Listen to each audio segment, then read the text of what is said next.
En situation de monopole, l'entreprise est faiseuse de prix, price maker en anglais, c'est-à-dire qu'elle a le pouvoir de fixer seule le prix et les quantités à produire. Cela conduit-il à une situation optimale? C'est ce que nous allons voir dans cette vidéo. Nous l'avons déjà vu au chapitre précédent, la demande est décroissante du prix. Plus le prix augmente,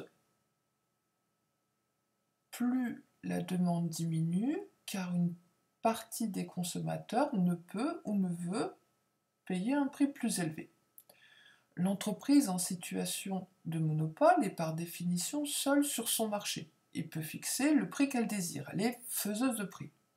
Son offre se confond donc avec son coût marginal, c'est-à-dire le coût engendré par la production d'une unité supplémentaire. Puisqu'elle fixe le prix de vente, elle peut donc produire tant que la production d'une unité supplémentaire lui rapporte autant qu'elle ne lui coûte, c'est-à-dire sa recette marginale égale son coût marginal.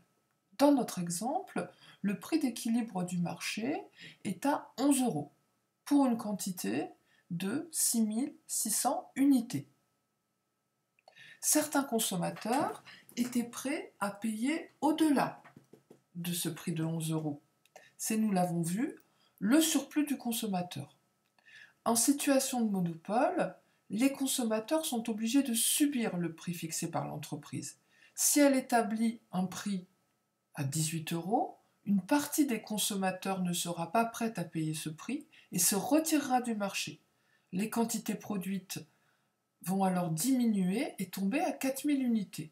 Le surplus du consommateur se réduit et sera en partie récupéré par le monopole.